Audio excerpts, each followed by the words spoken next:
the Italian Football Podcast. Let's start with how the deal to Inter came to pass. When did Inter and Mehdi Taremi first make contact with one another? Yes. Last summer, Inter expressed interest in signing Mehdi Taremi for the first time. However, no official offer was made. Inter had been trying to persuade Mehdi Taremi to join the club from the beginning of the last season. Finally, an initial agreement was reached between the parties in the last days of December. And from then on, everything proceeded as Inter desired. And finally, Taremi joined Nerazzurri as a free agent. Yeah, and he's signing a 2-year contract with an option of a further. He said so himself on Iranian TV not so long ago. Do you know if that option is in Taremi's favor, meaning that Taremi can activate it, or if it's Inter who can activate it? As far as I know, it depends on the club to activate the clause. Okay, so there were also links last summer to Milan.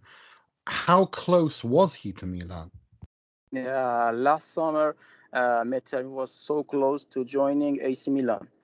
It seems that the only one signature was needed to finalize the move.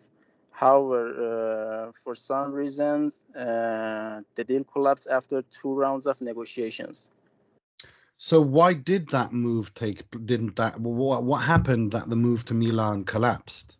I think that the main reason was the difference in proposed salary. And it wasn't true that Milan didn't know who the player agent was. The agent of Taremi is Mr. Alireza Nikumanesh, and he has been working with him for many years. However, during the international negotiations, Nikumanesh usually entrusts his operation to an international agent. As you saw last year, Pedro Pinho from an Portuguese agent did that, and this year it was Federico Pastorello to help Nikumanesh to finalize the deal with Inter. And I think the difference between the salary was the main reason he rejected to join Milan. Okay, so Taremi rejected to join Milan because of the salary. Yes.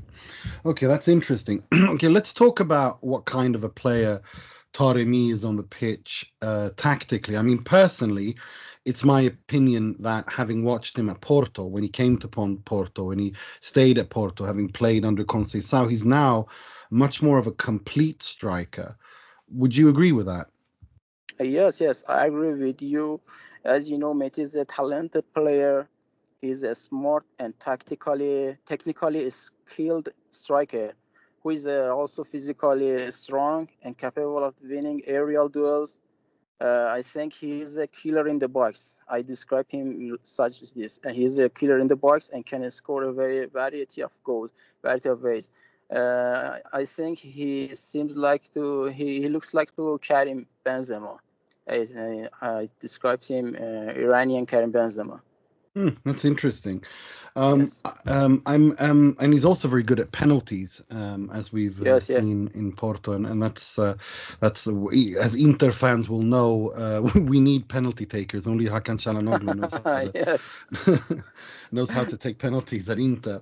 Yes. So let's talk a little bit about Conceicao, because obviously he was very important for Mehdi.